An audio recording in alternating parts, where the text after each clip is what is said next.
ഇടുക്കി സ്വദേശിനി ഷേർലി ഭർത്താവിൻ്റെ മരണശേഷമാണ് കാഞ്ഞിരപ്പള്ളിയിലേക്ക് താമസം മാറിയത്. പിന്നീട് ജോബുമായി സൗഹൃദത്തിലാകുന്നു. കുറേ നാളുകളായി ഇരുവരും ഒന്നിച്ചായിരുന്നു താമസം. ഇടയ്ക്ക് ഇവരുടെ വീട്ടിൽ നിന്ന് ബഹളമൊക്കെ കേൾക്കാറുണ്ട്.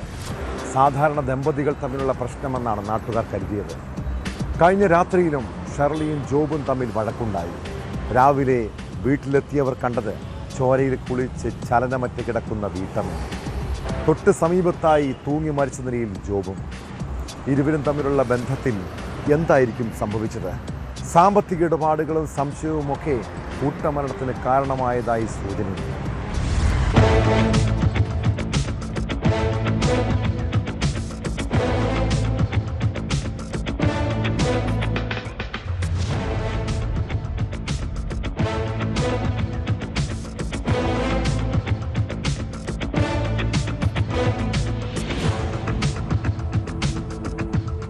ഷേർലിയെ കഴുത്തിന് മുറിവേറ്റ് രക്തം വാർന്ന നിലയിൽ കിടപ്പുമുറിയിലും ജോബ്സ് കറിയത്ത് സ്റ്റെയർ കേസിൽ തൂങ്ങി മരിച്ച നിലയിലുമാണ് കണ്ടെത്തിയത്.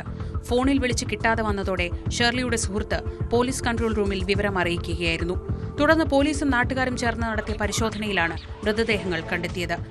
7 മാസം മുൻപാണ് കാഞ്ഞിരപ്പള്ളി കുളപ്പുറത്ത് ഷേർലി ഈ വീട് വെച്ചത്. ആ വീട്ടിലാണ് നാടിനെ ഞെട്ടിച്ച സംഭവം.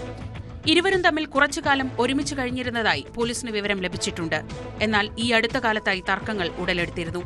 ജോബിനെതിരെ ഷേർലി കാഞ്ഞിരപ്പള്ളി പോലീസിൽ പരാതി നൽകിയതിന് തൊട്ടു പിന്നാലെയായിരുന്നു കൊലപാതകം.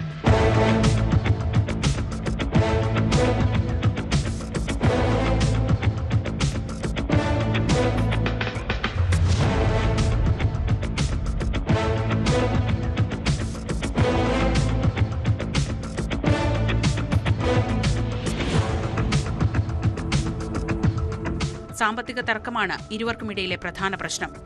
ഷേർലിക്ക് മറ്റൊരാളുമായി അടുപ്പമുണ്ടായിരുന്നുവെന്ന് ജോബ് സംശയിച്ചിരുന്നു. ഇതും തർക്കത്തിന് കാരണമായി. ഷേർലിയുടെ ഭർത്താവ് നേരത്തെ തന്നെ അപകടത്തിൽ മരിച്ചിരുന്നു. ജോബ് കോട്ടയത്ത് നേരത്തെ ട്യൂഷൻ സെന്റർ നടത്തുകയായിരുന്നു. സംഭവത്തിന് പിന്നാലെ ഫോറൻസിക് സംഘമടക്കം വീട്ടിൽ പരിശോധന നടത്തിയ ശേഷം മൃതദേഹങ്ങൾ പോസ്റ്റ്മോർട്ടത്തിന് കൊണ്ടുപോയി.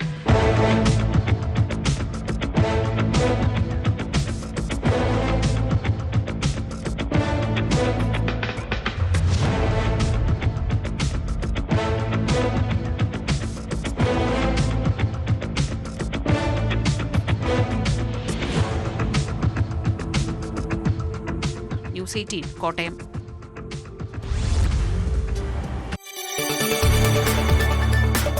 കൂടുതൽ വാർത്തകൾക്ക് news 18 Keralam YouTube channel subscribe ചെയ്യുക.